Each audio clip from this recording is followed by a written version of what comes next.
Rich, I don't know. I look fresh-faced compared to you, and I usually get roasted in the comments that I don't look very good. So I don't know. How are you feeling? Last time I saw you, you abandoned me at Hill Street. So Very, very, very, very hungover. I was at the Moist Win, and the Wrexham Lagers went back like the promotions mate. It was free for £10, back to back to back, three in a row. I've got a Wrexham Lager in my hand. It's just for show. I ain't drinking that today. What a hangover! It was so worth it. Wrexham are in the championship. The championship. here we go, three in a Here row. in a row. Here we Here we go, go. three in a Three in a row. row.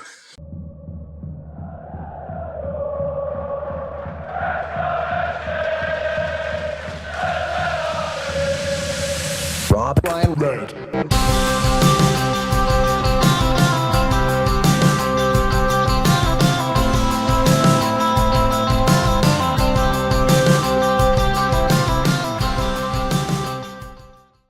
Hello, welcome to Rob Ryan Red. Welcome to the championship. Promotion was so good they commissioned it not once, not twice. The trilogy. Wrexham back to back to back in the second division for the first time in 43 years. The seventh best ever finish in the 161-year history of the football club. The only team in the top 5 divisions to do it 3 times in a row. Naif. Red Tent People Development, Hypnotic, we'll get you out of the way. Sorry, people know who you are. People know who Wrexham are as well, mate. We did it. We did it. I'm starting to believe. We're going up.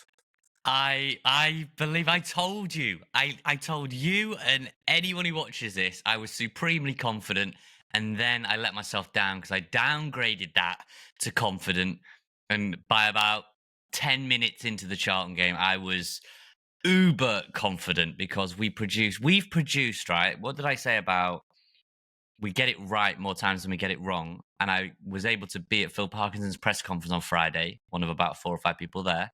And he said to me, asked about experience, how important is experience? Very sort of underarmed question. He said, big game players. That's what those experienced players are. James McLean at Blackpool, Matty James against Bristol Rovers, Sam Smith, not as experienced as those other 2, but came up with 2 huge goals, and other players did as well to get us over the line. So here we go, 3 in a row, back to back to back. Ole, ole. We did it. We went and did it. Loads of people said we wouldn't. I know a few of you have commented on YouTube before or Spotify and said, I thought we'd get second. You were more optimistic even than me, but Wrexham are in the second division. We've swapped, with respect to all these teams, Gateshead for Sunderland. We swapped, what? Torquay for Southampton and Bournemouth. Oh, not Bournemouth, Southampton. And it's just, it was emotional actually, but we'll get more onto the day. But I was probably the most emotional of all the promotions, which is a little bit strange, but yeah. Yeah, I think we can get onto that in terms of we talk about the magnitude of the success. I mean, just anecdotally there, what I love is watching the non-league days where I used to obviously go with my mum, season ticket holder, so good. Spending yesterday was for me as well with my mum and my dad really meant a lot that. And what was funny is every time we used to go National League and we play in teams like Boreham Wood, and this isn't disrespect, but my mum would say, like, where's Boreham Wood? Do you know what I mean? You get questions like that. Where's Boreham Wood? Where's this team from? Where are they from? Whereabouts in the country is this? Where is Stoke from? Oh, they're from Stoke. Where's Preston? Oh, that's Preston. Where's Cardiff? We are playing the actual massive teams now. We are there, and we deserve to be there. And I love how you named 3 teams that well, they can't. Maybe they can all go down still. I don't know. But Cardiff are down. Bad examples, weren't they? Yeah. So sorry for your mum. We're not going to be playing Cardiff next year. Preston very much could go down on the final day. And who was the other one you named? Stoke. They can also go down. So you just needed to look about 3 or 4 places higher. Maybe who's definitely going to be in the championship this season? That the perfect thing? That's right. The perfect answer. Like, they're 3 teams that we could be in a higher division on next season. We will be than Cardiff. This is absolutely bewildering, you know. And the day itself, Nath, you know, we said there could be an emergency podcast if it was required. This is your emergency podcast. That we still needed that variable, and we needed Orient to do us a favour. Wickham, you never know what to expect. I know the wheels have slightly come off there. Their achievement's still been remarkable this season. You have got to give them a lot of credit for how long they sustained it, really. Because I thought lots of us thought they'd drop off immediately in January, and they kept it together for a few months. They're falling short now. They picked themselves up for the playoffs. who cares? I wouldn't be watching, mate. I'll be on the beach. And, you know, Orient did it. And what was that like for you? Where were you in town watching that? What was the buzz like for you? Because it felt on, didn't it? Because if Wickham would have won that, who knows how the day would have transpired in the end. But the fact is they didn't. And then the scene was set. Wrexham to win, and they are promoted. As simple as that. Yeah, so I was in Frey's Sports Bar with my mum. This is like a real crazy gang of people. My mum, friend of the pod, James Kelly, Sutty from the Athletic, Andy Yem was there. Most Wrexham fans will know Andy Yem. Andy Gilpin, Mox, who'd come over from the US, and his friends. So it was a bit of a ragtag group of people. But I said to Sutty, my mum, and James that I actually thought it was imperative that the day was still alive after that Wickham game. If Wickham had gone and won, that would have just sucked the life out of the day. And Phil Parkinson on Friday said, look, we expect Wickham to win. We have to have that mindset overnight and going into Saturday morning. And, we just have to go and handle our business. It doesn't change anything for us. And I don't dare disagree with Sir Phil Parkinson on much, but I did disagree that it would have changed a large amount. It would have completely changed the complexion of the day. It was so early, that game, compared to our 5:30 kickoff. There's a lot of time in between, a lot of time spent in the Magnet Club with yourself, Rich, and your dad. But seeing Orient, whether it had been a draw, whether Orient won, it just needed to stay alive for us to get it all done with all the razzmatazz and all the sort of confetti cannons and everything, the champagne that was on ice. It needed to be alive, and it was. And I have to say, Rich, well, obviously I haven't watched Leyton Orient every single week. I've got friends of mine who are Orient season ticket holders.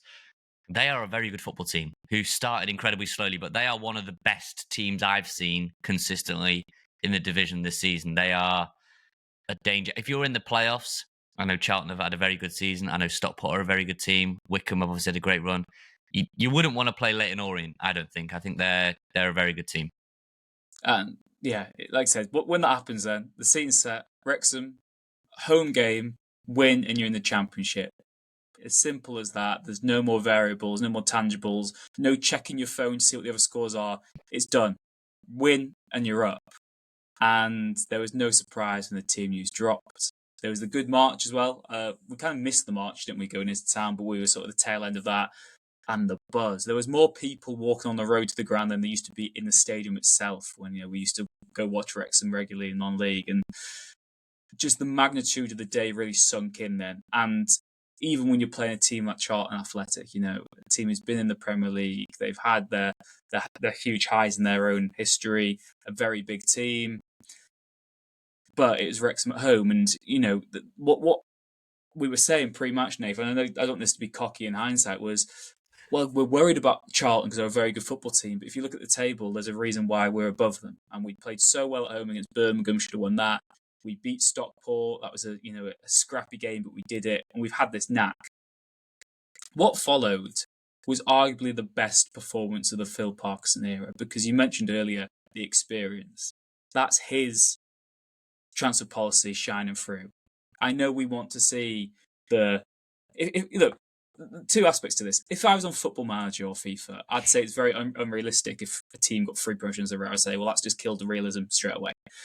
But I'd also be like, well, you need to sign young, exciting players, exciting names. Ooh, Rodriguez, he sounds good. How old? Oh, he's that old. Okay, great. But that's what got us over the line. I know it's not the most popular. And what I find so nice is the eyes of the world were watching on Saturday night. There was millions of people watching, and they just wanted to see what are Wrexham really about. I know loads of journalists who went, and it was one of their first times going to Wrexham, and they've always heard about the hoo-ha themselves, but hadn't actually seen the Kairos for a match of that magnitude. And what they saw was a footballing feast. They saw Wrexham at their absolute pinnacle. And anyone who says that Parky plays boring, attritional football, we do the dirty stuff, we do the hard work and the graft, but we can turn it on when we have to. And what a performance. The best away performance we've had maybe ever under Parky in a league match, backed up with maybe our best ever home performance given the magnitude of it.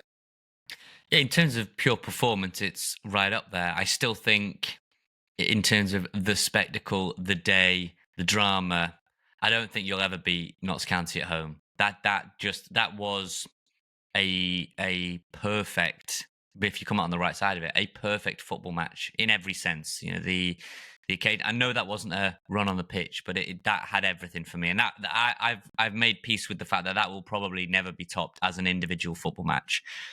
But I haven't enjoyed a match in terms of the actual football more at home than I have the Charlton one for a long time. There have been a lot of games at the Care House where we've sat through attritional but gritty performances. You know, there have been key wins in there along the way. Lincoln, that was a gritty win. Even the point against Huddersfield, I watched that alongside you, Rich, in the tech end. That was a tough watch, but a good point in the end. They've all chipped away to get us to a total where we've got on the line. There have been away games. You were talking about Blackpool. That was incredible. I thought we dominated from start to finish. And then you look at other games where Charlton, we probably should have won that game, but we didn't dominate. I didn't think there like we did at Blackpool. Birmingham, we started like a train and then fell away. There've been others, you know, Derailed. had gritty wins at Wickham and Burton. He lost at Shrewsbury. There have been moments, but in terms of this season alone, as a complete performance, Charlton was suffocated coming to the circus. They were knocked over like, you know, a set of pins. They really froze. I think Nathan Jones was pointing to injuries and Lloyd Jones, their team of the season centre back, was, you know, getting all these injections to play and wasn't right, and that's why he got taken off. I'm not even going to sort of have jibes about excuses. They were just second best. We outworked them, out-physicaled them, outplayed them, and we looked like we wanted it way more. And maybe that is true in every aspect. I don't want to accuse Charlton of not caring. I'm sure they did. They still had a chance if they won to get into the top two, but that was everything we've wanted to see for months, and we've had it in a week, which has got us over the line. That's the difference. It's absolutely. It's still not sunk in. Really hasn't sunk in. My phone blew up with people being like, "We're in the Championship," and I don't think it'll be till those fixtures drop and you're planning those away days. And you know, you've got to be so grateful where we've come from. And I was speaking when I was very hungover this morning, waking up on James Kelly's sofa. Very good sofa, by the way. Was it a leather or a fabric sofa? I've always It wondered was about fabric. James Kelly's Yeah, sofa it's, fabric. there's a long story to this, but basically, some provincial mayor from France once slept on it himself, and the springs haven't been the same since. But that's a story Right. for maybe pre-season podcast. I'm but sorry I basically, asked now. We were talking about how, you know, 2 years ago, Oldham was 3 years ago. So Oldham getting relegated to the National League was like, Jesus, we're going to be playing Oldham in the league match. Oldham, wow, it's going to be good to have them again. We've not played them for years. That feels like a big game. And in the National League, you'd maybe have 3 or 4 big games a season. League Two, you know, you get Tranmere back there. Obviously, we had Notts County, Mansfield, Stockport again. You get these rivalries. You get you know, the cup game against Slops, who, you know, will be back in League Two themselves next season. And then you get to League One, and the percentage of big games goes up again. There's about, you know, maybe 10 or 12 games that are really the bigger games that you really look forward to and don't miss. And then you get to the Championship, and there isn't a dud there. And it is going to be bewildering. The fact that, you know, it's Wrexham, our season starts, and it could be Leicester away on a Friday night, and then you've got 3 international breaks before Christmas. That's what it screams. It screams Wrexham against former Premier League champion Leicester City. That is what I think the Championship gods have got in store. Yeah, and like I said, you've got 3 international breaks before Christmas. They just happen now. We're not in the FA Cup till January. Yeah, we've had enough of getting knocked out by Harrogate. We'll just skip to the 3rd round, please. Yeah, we're not the minnows anymore, by the way. We're one of the bigger ties. The non-league teams will be looking to get Wrexham. Eh? Think how quickly that's turned. You know, absolutely bewildering. 9 subs on the bench. Wrexham just... No international breaks, by the way. Andy Morel was absolutely buzzing on the Matchday Live. He was almost like jumping up and down that these players were going to get international breaks off. That just in League One, League One's that little bit of a quirk. We've had quite a few emails, Rich, over the course of the season about how come this game's been called off and how come we haven't had ours called off. And it's all down to, have you got 3 players that have been called up? And it's none of that in the Championship. You just said it. You get those players know they're getting time off over those international breaks. The 9 subs thing, who knows whether that is a chance for a youngster to burst onto the scene, a Harry Ashfield, who I saw was getting a lot of love out on the pitch from the likes of James McLean and the likes of Sam Smith, who I'm sure have seen him up close in training and the work he's been putting in. Um, but yeah, 9 subs, international breaks, probably more broadcast. We know our friend Jeff in Canada can actually watch these games much more regularly now. I think in the US, or in Canada, it's the same streaming service as the NFL, I think, and he said something else, but I can't remember the championship and the NFL and something else.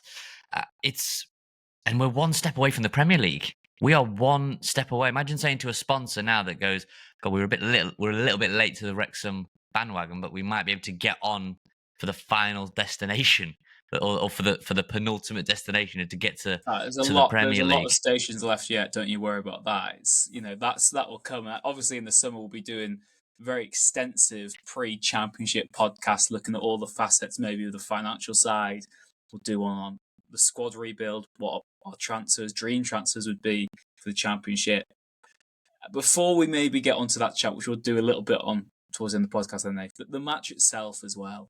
I mean, we've almost glossed over the fact, like we said, it was a fantastic performance. What I loved, and this is a little quirk for you, what I love is that we've been able to do it 3 years in a row at home with a win as well. None of this, say for example, we'd been promoted sort of in midweek or something. If there was a game there where Wickham lost on that Wednesday night and we're just promoted and it was like, oh, we're sat at home, suddenly we're in the championship. Would have been amazing, but a little anticlimactic. It's so rare you get the opportunity to get promoted just by winning a match, in a league season like that. To be able to do it in these penultimate matches that we have done 3 years in a row at home as well is just, it adds to this magical story that they've all been at the racecourse and we've all had those moments. And the other thing which I find funny as a quirk is in each one of those 3 matches, the away team has won the toss and made us swap sides, as if that's going to be what does it. Wow. And we've gone and still won it. And, me being very superstitious, I always think, if we're not attacking the tech in the second half, that could kill us. The game was won by them. Though. You did text us to say Boreham would ask us to switch, and Forest Green did as well. I look at it like this, Rich, and promotions are very, very hard to get. Plenty of players go through their entire career, they never enjoy a promotion. Never mind 3 or 2 or whatever this mixed group have been able to enjoy here at Wrexham or previously. I do want to say a quick caveat that I was delighted that Dansgaard got to play. I thought he played well again. He deserved that to keep his place in the team. Promotions are very, very difficult to get. And where we are now, if we establish ourselves as a top 2 tier club, there's only one more promotion you can get. So we don't know how many more years, unless we tumble back down. We don't know how many more years and how many more promotions we are going to get to see. What we've had for the past 3 years or 3 seasons or 4 seasons, whatever it's been now in the takeover, have been the stuff of legend, the stuff of dreams that future Wrexham generations will look back on and go, wow, I would have loved to have been a part of that. Like we might look back with nostalgia now to the 70s and 80s when it's games against Anderlecht and Porto and Roma and all these other teams that seems almost mythical to us, Rich. Wrexham playing Anderlecht, can't actually envisage that sort of thing. Wrexham playing Roma. In years to come, if Wrexham, aren't enjoying promotions and things are different in 30, 40 years' time, there will be fans then that go, wow, they actually went 3 in a row. They made history. Phil Parkinson, by then he'll have his statue outside the ground. They'll be stood there with their kid and going, wow, this guy produced football history. So as much as it's inevitable, you keep looking forward. You keep looking at the next thing. When can Wrexham get to the Premier League? How fast can they get there? Who are they going to need to sign? What does the future hold for Parkinson and Rob and Ryan and Mike Williamson and all these other people involved? And you're in a sort of rush to get to the very top. I understand that. But sometimes you've got to just go, wow, we are in the middle of a legendary tale. And we're very, very fortunate, Rich. I think Ryan put it in his sort of open letter on Instagram that, there are unfortunately people that have passed along the way that never got to get to that Charlton game. And that's very sad. And, there was a lovely minute's applause for 2 fans who had passed very, very recently in sort of advance of the game.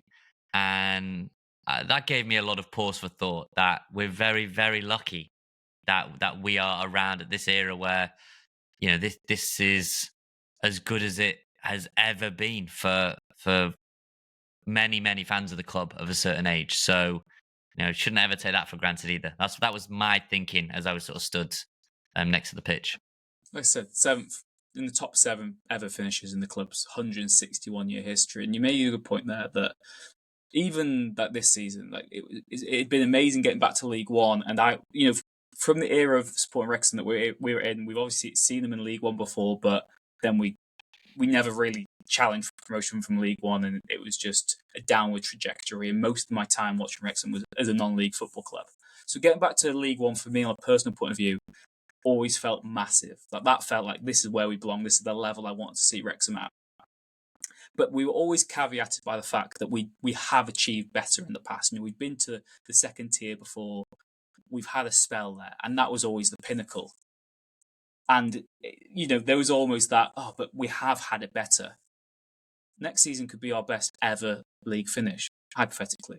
Like the best season Wrexham have ever had.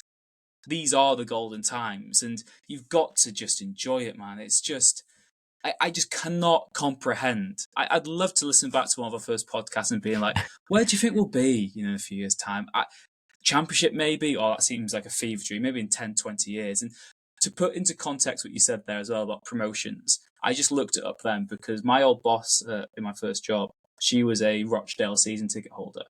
And Rochdale held the record for the longest continued period in the 4th tier. Rochdale spent 36 seasons in League Two. No promotions, no relegations. 36 seasons. And, if we had 36 years in the Championship, I'm sure we'd be sick of it by the end. But that is just football. We'd be 2 podcasters in our 60s kicking off at players far younger than us at that point. Yeah, but you could, there's no guarantee that you do go out or out of the division either way. There isn't. There's so many teams who've been in the Championship now for 10 years or so, and that is just the sort of purgatory they live in. And it's a very privileged life, but if you become an established Championship team, that's then your standard. You take it for granted, and I want to be in that position maybe in 5 years where I'm like, we shouldn't be in League One. This is below us. What are we doing back in here or something? But you've just got to enjoy it. It's so hard to put into words and into context just how remarkable a journey this has been. Not just in terms of what Wrexham have done, but it's the fact no other team has ever done this. Our promotions before have been great, but other teams have got promoted.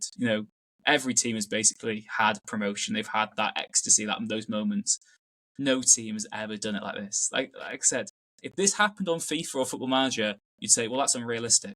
Like that's killed the realism of the game.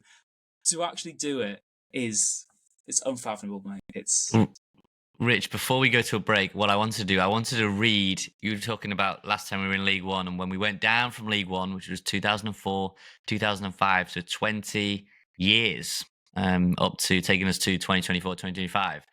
And these are Wrexham's finishes, right? So pretty much from the time we've consistently been watching, going, I'm sure I've used that mascot picture from April 2005 many a time, so I will not be putting that back on the screen.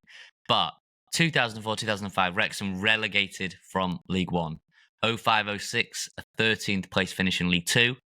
06-07, 19th in League Two. So you can see the general trajectory here. 07-08, relegated from League Two. And Rich, do you remember where our final game was in League Two? What ground we were at? I'm too hungover for this. Lincoln City, which is where obviously we go back on the final day of this season. So that was where we ended up crashing out of the Football League. 2008, 2009, Wrexham were 10th. And I'll just rattle through all the other years. Now, 09, 10, 11th in National League. 10, 11, 4th. 11, 12, 2nd. Obviously, the 98-point season didn't happen for us. 12, 13th, 5th. And then we went 2013, 14, 17th, then 14, 15, 11th, 15, 16, 8th, 16, 17, 13th. So you can see all these middling results. 17, 18, 10th, 18, 19, 4th. Didn't happen again. 19, 20, 19th, which Richard's brought up before on the podcast. 2019, 20, we finished 19th in the National League. 2020, 2021, we finished 8th. First sort of season of the takeover, 2021, 2022, we were 2nd behind Stockport in the National League. And then 2022-2023, promoted to League Two, won the National League. 23-24, promoted to League One, finishing the top 3 in League Two. 2024-2025, in the top 2, promoted to the Championship. So if anyone sort of says, this is what money will do for you, this is how easy it is for Wrexham, that is a long old journey. Not only to have got back to League One, but to have gone beyond in a 20-year cycle. We've flipped the script. So yeah, we'll go to a break, but just keep that in mind. When anyone gives you a bit of stick, it's been a long journey for a lot of people, and everyone around Wrexham deserves it. Hey, Rich and Nath here from Rob Ryan Bread, and we've got a new giveaway for you, Nath. A United Airlines wash bag. Yeah, which you cannot get anymore. They do not make them anymore. £50 Amazon gift card just to sweeten it even more. All you need to do, Rich, is a couple of things. Okay, what are they? You need to like the video, enjoy the silence, Hypnotic, you know them by now from the podcast, and you also need to leave a comment. So like, comment on Enjoy the Silence, which will be under this tweet for the giveaway. £50 Amazon gift card. And you can wash yourself afterwards as well. And you can probably I need to win it, but I mean I probably won't win it, so you can like, comment, that's all you need to do.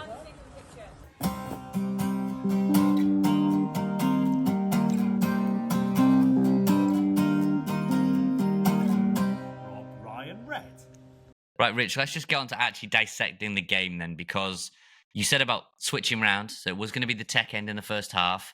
That didn't have the desired effect for Charlton, not when Ollie Rathbone smashed one in. I mean, did it even get deflected? We're not going to take it away from him, but from I was at the other end of the ground...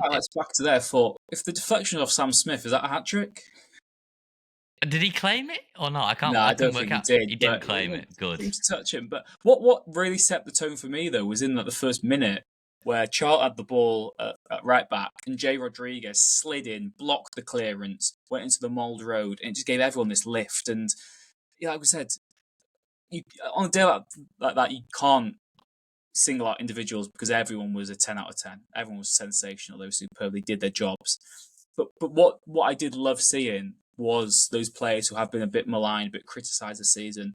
You think for the first 3 months, we thought Rathbone was a bit of a flop. Why did we buy him? What's his role in the team? He could win Player of the Season.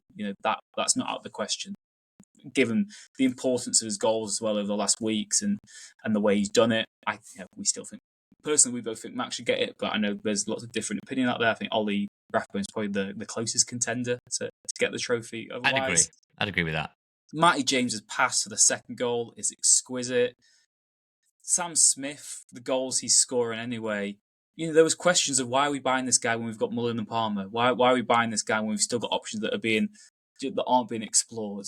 And there's another hipster argument that that was the sort of sign that changed it, because if we would have just stuck with, and this isn't to be disrespectful too much, but if he stuck with Bodvarsson, who is a promotion winner as well today, so congratulations, John Daddy.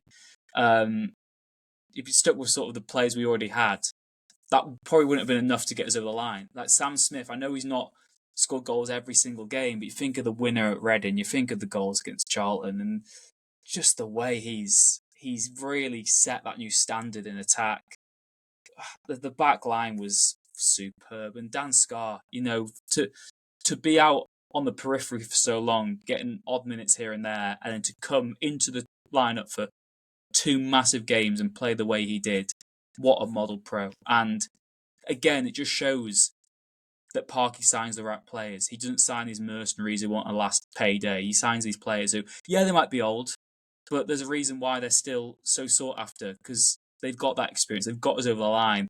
And like we said, we're not going to talk transfers now, but if Parky goes and buys another over-the-hill player this summer, I won't be arsed, because there's a track record here of players who can do the job. And that is what the backbone of this is. Like I said, if you were doing this on a video game or something, you would just buy the youngest, most exciting flair team you can get. But the reality is that it's the old age that's almost like got us over the line. I'm confused. What promotion has John Daddy won? That's throwing me. He's part of the Wrexham squad that's been promoted. How many did he play more or less in the league than Mo Farl? Because that's John what I want to know. Watson deserves. He's part of the team that got promoted. That's enough for me. Well, we'll see. I was going to say he kept Burton up. I was like, I don't think that's a. There we go. You've clarified it. I'm operating on a much slower pace than I normally would. Yeah, no. Well, you want to say you don't mind the experience. I want to say, because we're not going to talk transfers today, as we said in detail, but keep Jamie Vardy away from my football club, please, and thank you. We know people listen to this that are influential at the club. Please keep that man away from the football club. Sam Smith, I thought, showed yesterday what he can do when he gets chances. There's been a lot of games. Blackpool was one of them where he was blowing a gasket, having not really had a proper chance. We won that game. That was great. Ollie Rathburn scored. McLean scored. We're happy days. Great limbs. But that was quite a frustrating game for Sam Smith. And chatting to some ex Wrexham players about what would you have made playing in an attacking position and an attacking role in this team, and they said it'd be hard work. It wouldn't be that fun. You wouldn't get much service. You'd be feeding off scraps. And as one of them put it to me, that the actual way that Parkinson is playing, probably, if you're saying on paper, suits Ollie Palmer the best in terms of it's big balls up front. It's a lot of dirty work, which he's never sort of shied away from. And at the beginning of the season, that's what he gave you. He wasn't getting you the goals, and we both spoke to one former player who was saying that you cannot be a striker that doesn't score goals. That's just not a role that should exist in a team where you're so light on goals anyway. And obviously Palmer eventually fell down the pecking order. But I thought you saw in Sam Smith with the quality of the second goal that comes over his shoulder. That looks great on a highlight reel, but the technique on that is so difficult. It is so hard to score that goal because it's so easy to misjudge. Where the keeper is as well. It's even just the contact. That's great as well, the awareness. But to make a clean contact on that, we saw we saw a completely different one in the Leyton Orient game where it's a pass through and Jamie Donnelly completely just kicks air, basically. Just kick the air. It's not exactly the same type of chance, probably one of easier difficulty than Smith's, but he kicks the air. And it would have been easy for Smith to end up on his arse there and go for the kind of kung fu kick. And if it comes off, it looks great. If it doesn't, you say, what the hell is he thinking? But I really saw yesterday a player that if you get him the service, and that only reaffirmed my belief that Wrexham, that 2 million could look very cheap going forward. That 2 million, well, it is already cheap because he's helped fire you over the line, but it can look even cheaper going to the Championship if you can put providers in that midfield for him. So Sam Smith's second goal, brilliant. The ball, the whole move for the third goal, Dobson giving it to Cleworth on the right wing. Pass is so perfect because at first it almost looks overhit. And again, we've seen last week, haven't we? The Dobbo isn't just the energy in midfield. He's got that actual intelligence, and his passing is really, really good. And he's really brave as well, Dobbo, with what he does when he gets the ball, because it is very easy just to play those sideways passes. And I think even as the season gone on, maybe Dobson's matured a bit because maybe there was a time when him and James was a bit too conservative. But you can have James and Dobson there if Dobson has been a bit more progressive with his passing. He's taken those risks. He's moving the play on. And that's what he did. And then I know Max and Barney are good mates. Where did Barney teach Max how to cross like that? On an absolute sixpence. Okay, maybe a bit fortunate. I think the header maybe takes a slight deflection going in, but what a beautiful move that is. Stunning.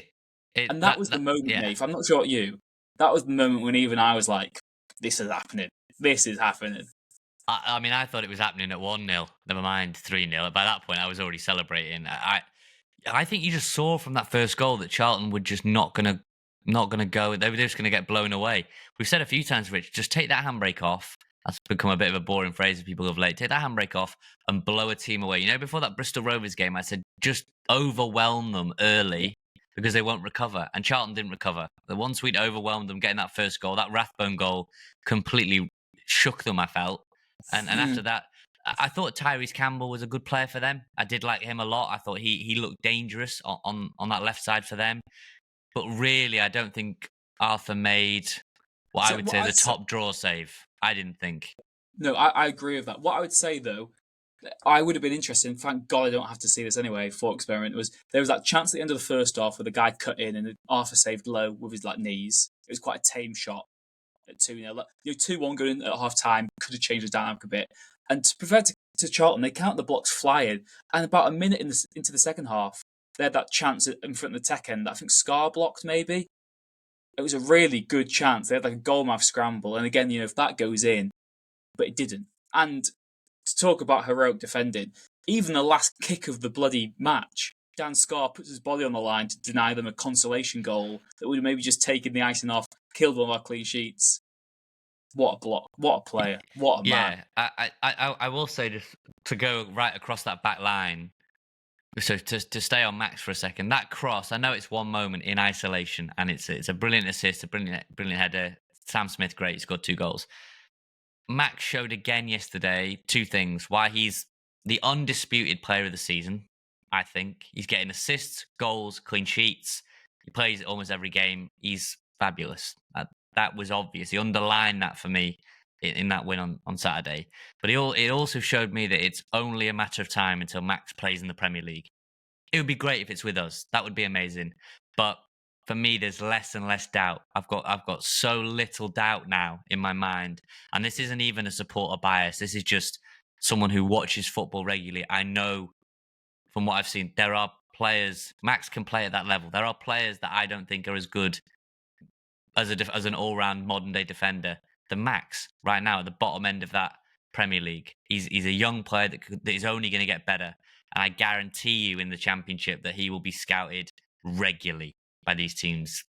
Teams fix on players and they scout them regularly, dozens of times a season.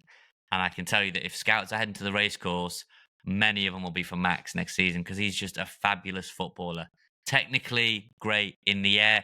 He's got a bit of bite about him as well in that first half. Him and Lloyd Jones were really going at it, and everyone in front of me was absolutely loving that Max wasn't backing down. And if anything, our guys were pulling Max away, which is what you want to see when maybe someone's just got that slight height advantage on you. But yeah, Max just showed me yesterday that there is, if everything goes well for him, stays injury free, and hopefully it's with us, but he's almost certainly going to end up as a Premier League footballer, which is just, from our academy to the Premier League is eventually will be incredible.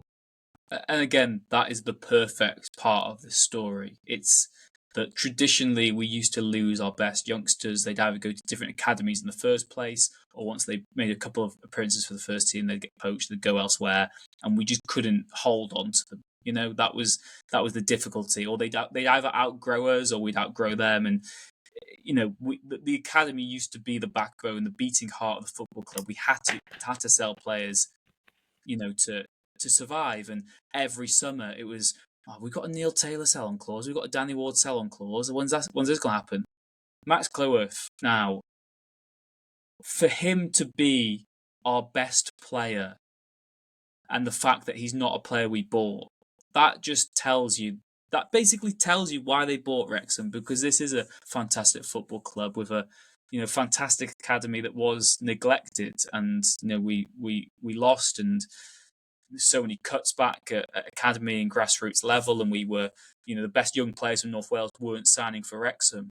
Now if you're a young child in North Wales, maybe even just the Northwest, you want to go play for Wrexham, you want to be part of this project, and it brings me so much pride, so much joy. And like you said, just to be watching, like, what is mad is I know for a fact that right now I'm watching the greatest period of Wrexham that I will ever have in my lifetime. And that's not me being negative, saying what's to come, but this will never be matched, and it will never be matched in the way it's changing my mentality to actually believe and be optimistic and so happy about being from Wrexham. But it's also to be watching the glory years and being aware of it, but also to be watching an actual Wrexham legend. Max Cloworth will be a Wrexham legend.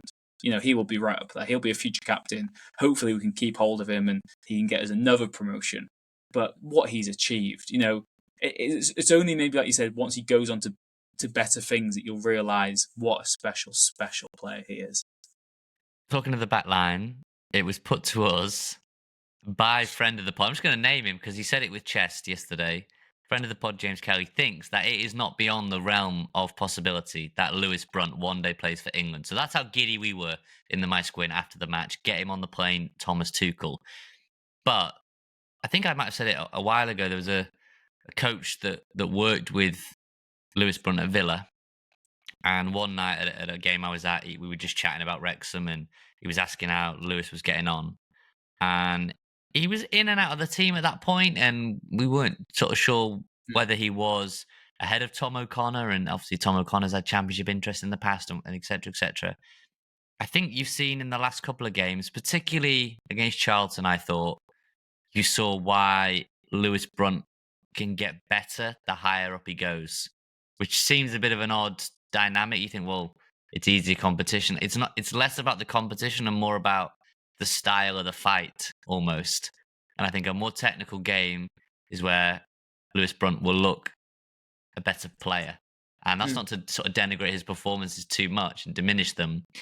But what I saw against Charlton was a player that, well, I don't think he'll be on the plane for England in 2026. I do think he will be, I can't even say a breakout star for Wrexham next season, but I think he's a player that I would have zero doubts about being able to adapt to the Championship. He's a real gem of a footballer and a really, really good signing.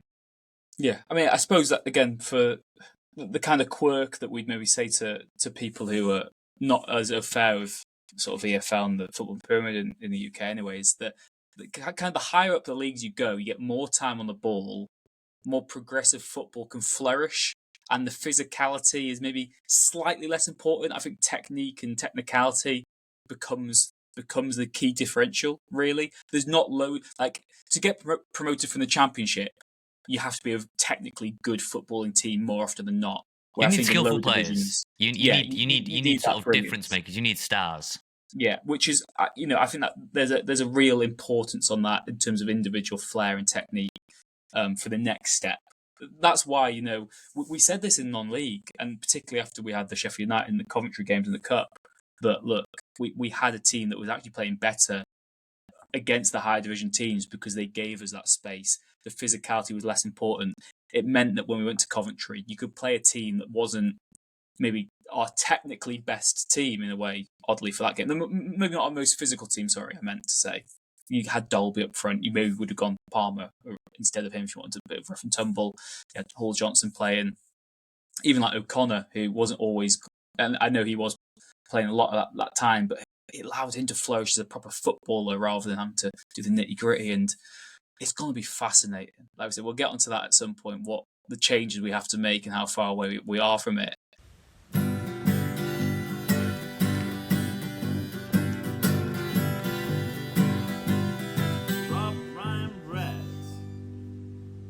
So we've spoken about the day itself loosely. We've spoken about the match.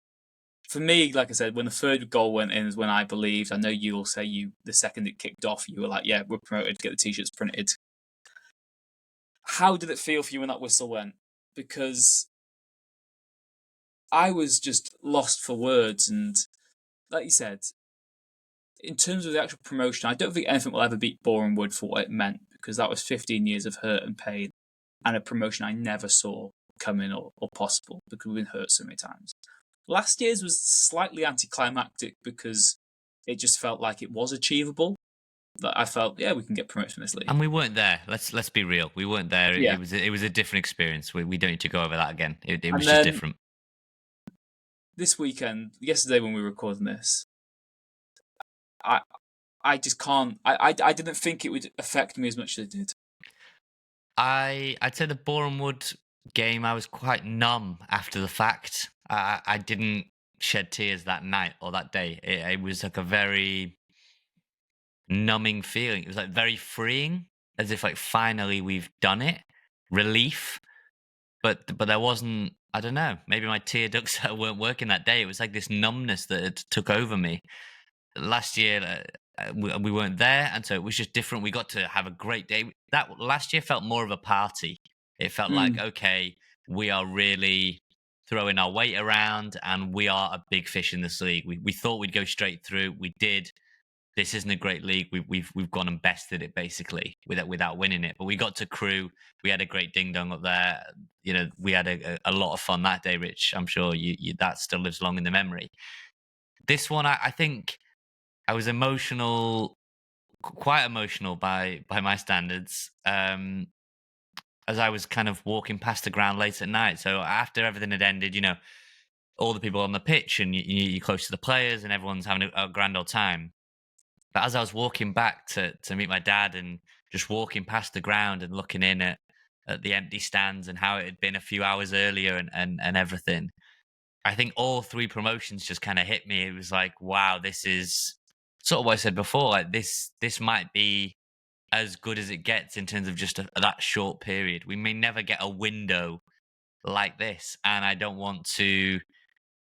Okay, this is a little bit of sort of therapy 101 with me, but I'm a personality that likes to just rush to the next thing. Like I've achieved something, what's the next goal? So I've achieved something great, like what's the next thing? What's the next thing?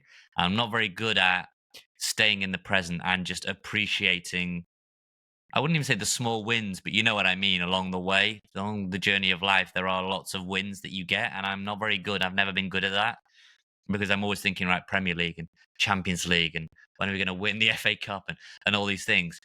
Yesterday was about, I think, just understanding the moment and understanding that we've achieved something that is the envy of any football club in the country, in the world, almost. You know, that there are very few football clubs that get to lift trophies every year and or a year, and never mind 3 years in a row. So yeah, I was emotional thinking that, you know, if this is as good as it gets, that's not to be sort of pessimistic or anything like you say. If this is as good as it gets, I'm happy with that. To see people young and old come up to us, Rich, and just talk about their memories. I remember going in the Championship, and I started in the National League, and I started in, you know, in Europe or whatever. It's just amazing, isn't it?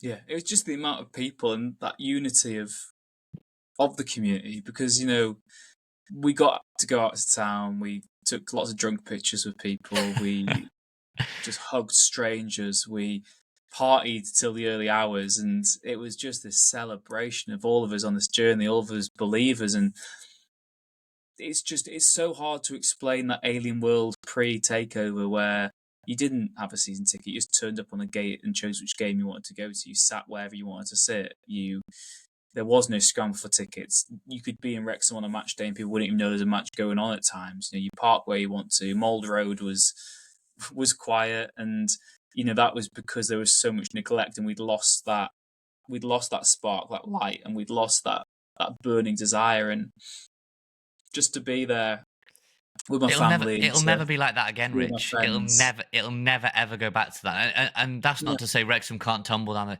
It'll never go back to that.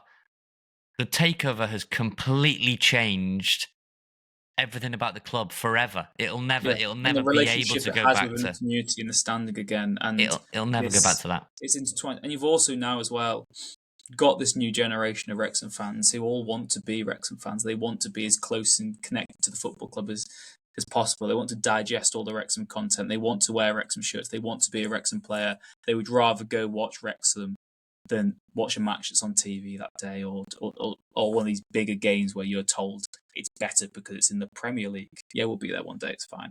And yeah, it's just the magnitude of it, and yeah, I just can't stop smiling. I don't think this podcast will have made sense because it's just basically us going back and forth saying I'm really bloody happy. I'm lost for words.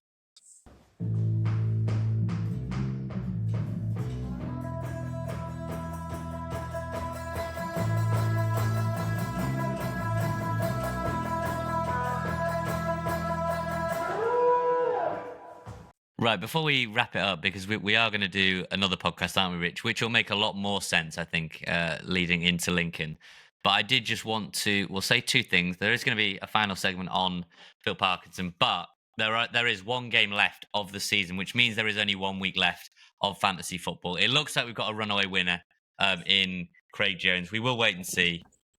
This is the trophy that will be coming in your direction. Someone did ask me, they said, outside the microphone, they said, why does Rich not like fantasy football? So thank you I didn't catch the name of that person, but thank you for fighting my corner at that one. That is a trophy that will be coming to the winner. Yes. Anyone who's watching on YouTube will see that I've got a runners-up. You have the runners-up trophy as well. So 2 trophies are coming out very soon. As Wrexham have proven this season, finishing second's actually better, isn't it? So well, Rich, that is out of the way, that the admin of the fantasy football. What I do want to say to round us out, because you were doing an interview on the street, and we all determined that you'd managed to find your journalist voice even after plenty of lagers. So that cheered everyone up, made us all laugh as we were walking towards town. Yeah, LBC Vox Pox does, didn't they?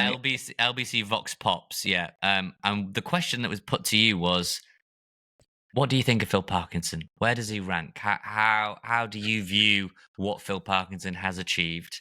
Now, tonight, on the night we record this, Sunday night, it has been the EFL Awards. Now, Wrexham, we debated, didn't we? Will Wrexham going to have any players in the EFL team of the season? They did. 2, one of which isn't Arthur Okonkwo. Max Cleworth and Ryan Barnett, who's still tied for the top assists, is in the team of the season, League One. Congratulations to both of them. They were there in attendance. Congrats. But Phil Parkinson, nominated for Manager of the Year. I haven't actually checked before this segment whether he won it or not. But nominated for Manager of the Year. For you and what he's achieved, regardless of if he won the official one or not, is he the Manager of the season? Yeah, he is the Manager of the season. He's the greatest EFL manager of all time, arguably. If you look at his actual achievements, what he did with that Bradford team that got to that went so far in the FA Cup, that win against Chelsea, got to the League Cup final, absolutely obscene. Getting Bolton promoted with a transfer embargo, getting Colchester promoted to the Championship. And we've said it before, Phil Parkinson will never get the credit he deserves because he's at a club that's perceived to have a lot of money. And yes, we've got a lot of money, we've had a lot of clout, we've had that attention, but with that comes actual pressure and scrutiny on your job. And it means that there's a real intensity behind every decision he makes. He has to not only operate within the club, but within the wider world. He's got to handle footballing matters, the media matters, and he's got to try keep people level-headed when there is this massive circus going on around him, rather fittingly. And to do that, still do his job, and not just do his job, to do it to an exceptional standard, to play football that works, whether we like it or not, and to make the decisions that we don't always like as well, but are always for the best of the team, It's a phenomenal achievement. To do what he's done, to do it so consistently. And like we said, yeah, you can say he spent money, but you can so easily buy players who just want that last payday, who are just here to try grow their own media profile, and to, that has been a bit of, a byproduct of being good at the football club. If you invest in the football club as a player, you'll get that back. You can have a career out of that yourself. But what Phil Parky's done, he's right up there with Wrexham's greatest ever manager. I know that for different eras and what they've achieved, look at Flinney, look at Neil, Marvin Griffiths, Graham Barrow, Carl Darlington, Brian Hughes. We've had some great ones over the years. What you're saying, basically, but I was going to say, I really think Phil Parkinson might be the greatest EFL manager of all time. Genuinely, yes, I think if he had a tan and a European nationality, people would be big fans of Phil Parkinson, or whatever his name would be. White trainers with it, people would be saying, "Fuck this guy." I remember at the start of the season, I was at a hotel in Manchester, and there's an awards dinner. So we'd just been promoted into League One. Parkinson was there, sat next to Eric Ten Hag at the dinner, and Eric Ten Hag was gabbing Phil Parkinson's ear off, probably trying to find out how to stay in a job for so long. But Parkinson's going to be there again, no doubt, and this time might be sat next to Ruben Amorim or Pep Guardiola, or whoever it may be. And I say this because, not to knock him, but he's, if you pan the room, they'd say he's probably, in terms of his football, the most unattractive style, or he's got the worst football of the lot, or whatever people would think. And he's the most kind of non-aesthetic, unattractive sort of manager in the sense of just everything about him, his persona, his style, and all that sort of good stuff. But actually, he has produced what very few managers will ever even come close to doing. And look, there have been some great EFL managers. We said this before in a previous podcast. Your stalwarts like your Warnocks and Neil Warnock and Ian Holloway, and I don't know. There's loads of others that have had great success. Eddie Howe, Eddie Howe took bump of the way. Yeah, but honestly, I just think I got to, like I said, I was in that Phil Parkinson press conference, and that George Dobson also gave a press conference, and I asked him at the end. So we'd asked Phil about the players and asked Dobson about his teammates and the game. And I sort of ended the press conference by asking him, can I ask you about Phil? Because everyone always asks about everyone but him. No one really asks about the manager very often. It's usually, what's the players? What's the team news? Why is this player doing bad? Why is this player doing good? Very few players actually sort of ask players about the manager. And he was so effusive in his praise and said what people don't give him the credit for. There's loads of things they don't give him the credit for. But one of them is how good a squad builder he is. Like in terms of the dressing rooms are so easy to mess up. And there have been Wrexham teams of yesteryear where it comes out about, so-and-so's a bad apple, or so-and-so's not really great for the harmony of the dressing room. I'm talking sort of pre-takeover era now. And yet there's been none of that really with Parkinson.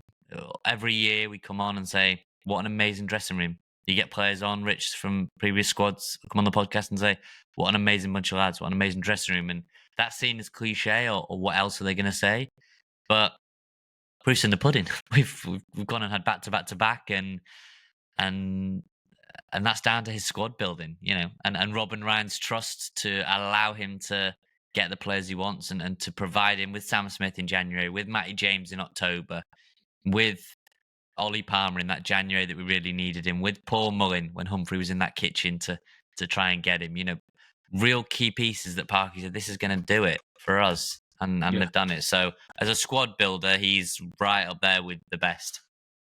But it's that old adage, Nave. I'd rather have a hole in my squad than an arsehole. And Phil Parkinson would... I don't think I've ever heard that. Well, Phil Parkinson wants to build a squad with proper professionals. And that's what he does. He might sign people who have high reputations, but he won't sign a player who's not committed to fight for that badge. And, that's why, and we said this, thrown forward again, whoever we sign this summer is going to be the right player, I think, because why wouldn't they be? It has been, the track record's there to look at. We might doubt it, and hey, look, when it says Ashley Barnes is signed, Kiefer Moore's signed, Jamie Vardy's got a 6-year deal at Wrexham, if Parky's behind it, it'll be absolutely fine, mate. The Premier League is going to be something that will be talked about. There's come one on, variable. Rich, come on, sport, Rich, Nave. come on then. Rich, come on. Let's just as a simple 5 years or less, do you think, to the Premier League, or more? What do you think? Less. I'd agree with you. There's one variable in sport that dictates everything, and it's confidence. At the end of the day, every player on those pitches is a professional football player. Every single one of those players was the best kid in their school, their academy. Yes, they knew other talented kids who maybe didn't have the work ethic or the grounding that they had, but every single one of those footballers was the best in their area, their catchment area. They'll all have youth coaches who glow about them and say they're amazing. And, the right player and the right team with the right manager can be as good as anyone. I really firmly believe that. It's all in your head. And you've got a Wrexham squad there that has essentially only won football matches for 4 years in a row now. Even the season we didn't go up in the National League, we finished second. We basically, we were bad for 3 weeks, 3 weekends in a row, and that's what killed that season for us. But we were winning every single week. And that doesn't just go. We've got this momentum, we've got this belief.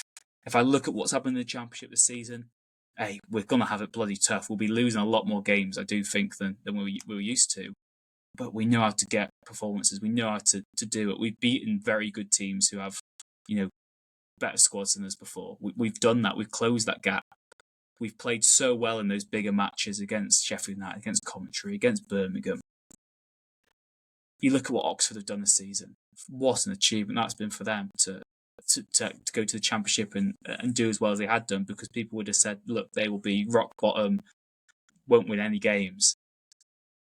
I just can't see it suddenly going so pear-shaped. I think you've got the manager, you've got that squad mentality, and you've got players that, even if things aren't going our way, will dig in and try and get us over the line. So the Premier League might not be as far away as you'd think. It's one promotion away, and momentum's a funny old thing. It is. You took the words right out of my mouth. I was going to say momentum is a funny old thing. The funniest part about it is, that realism will hit 99.9% of the fan base next season. That's absolutely fine. Most of us will be predicting maybe bottom half. Depends on the signings, right? If we go out and make some outrageous signings, things might change. Goalposts will move. But in that building, that they might say, well, no one would have had a straight face if we'd have said to them we were going to go back to back to back. No one would have believed that outside of Wrexham, right? No one inside Wrexham maybe would have believed that either. And so they might go, is that momentum enough with a couple of good signings to go back to back to back to back? Well, I'm not saying that'll happen, but I can bet my bottom dollar that in the building they will go, let's just let everyone say what they want to say. We'll make some good signings. We'll be diligent at home. We'll be hard to beat. 23 clean sheets in the league. Arthur Okonkwo robbed of team of the season, by the way, just a shout out there. 23 clean sheets, is it? Or 22, whatever it is, in the 20s, I'm sure. I think it's 23. That doesn't vanish overnight. That kind of consistency, solidity, it doesn't disappear. I know the quality is going to go up. I know we're going to make signings, but it's a funny old thing that they're going to let us and all the rest of the fans have their say, Rich, and we'll be on here and people will be on social media saying, yeah, probably finish 18th or probably finish 15th or God, we might have a great season, you finish 11th. And you just know Rob Ryan and all those in that building will say, let's see. Let's wait and see how things play out because stranger things have happened. Exactly. And if there's ever time to dream, it's when the team's just done it. 3 in a row. Wrexham are in the Championship. What a journey it's been. What a journey we have left as well, mate. These are the days. If I wasn't so hungover, I would be necking this bottle of Wrexham lager right now. But the sight of it is actually making. Yeah, I was going to say we need to wrap it up. But Rich, 221 episodes to get to the Championship. 1 to 221 were in the Championship. So another 52 and be in the Premier League, mate. It's absolutely fine. Was that 300 or so? Yeah, bring it on. We will see what happens, and there will be another episode this week. We'll be looking ahead to Lincoln City, the party. Yeah, the final time. Will it be the final time we see some Wrexham players in the club shirt as well? I guess well, Nathan, just before we do sign off, what was really nice were those full-time celebrations on the pitch as well.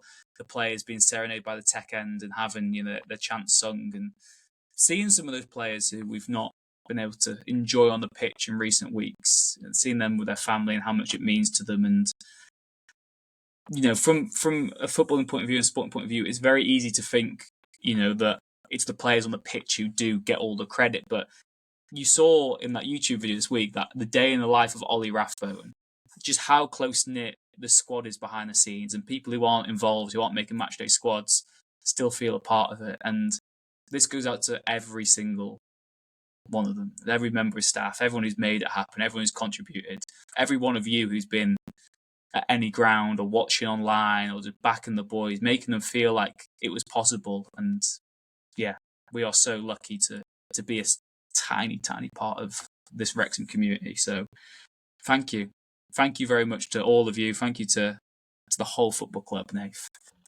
Yeah, do it one more time next year. I was just going to say thank you to everyone who came up to myself or Rich and said nice things about the podcast. That's always and thank you for those who didn't say bad things about the podcast and kept it to themselves. But to those who said nice things, it sounds cheesy and cliche. We really do appreciate it. Like that really does warm my heart, Rich, because we are just plugging away every week, going with the highs and the lows. You've got a brand as a pessimist. I've got a brand as an overly optimistic person. We're somewhere in between. You're also known as a fantasy football hater, despite having a trophy there that would beg to differ. We wouldn't have it any other way. We like riding the highs and scrutinizing the lows. And there's not been many lows yet, though. It's been one of the best decisions. I'll speak for myself. It's one of the best decisions I ever made. Just grabbing a microphone and chatting and speaking to people from all over the world every single week on email or on socials. And yeah, so I know we do this normally at the end of every season, but thank you so much for all the support and that you've been able to give myself and Rich the chance to experience this wave in a different way. Speak to players of yesteryear and speak to some of our legends, our icons and the legends of this great football club. So yeah, without getting too gushing, thank you so much. So yeah, Thank you very much, wherever you're listening. As always, please do leave a like and subscribe. If you've been listening for, 4 seasons now, you've still not subscribed or liked, so easy to do. Please do that. It will help us out. Thank you to all of you listening on your audio platforms. We do really appreciate it. I know most of you have been there since the very start, and that's very humbling as well. Thank you to you watching on YouTube as well. Like I said, if you can help us grow, that is a massive help as well. Thank you to Red 10 People Development. Without you, there wouldn't be the podcast, and to Wrexham-based band Hypnotic for the music, the stings we use in the show. Here we go. It's 3 in a row. The Wrexham AFC podcast with Nathan Salt and Rich Bay.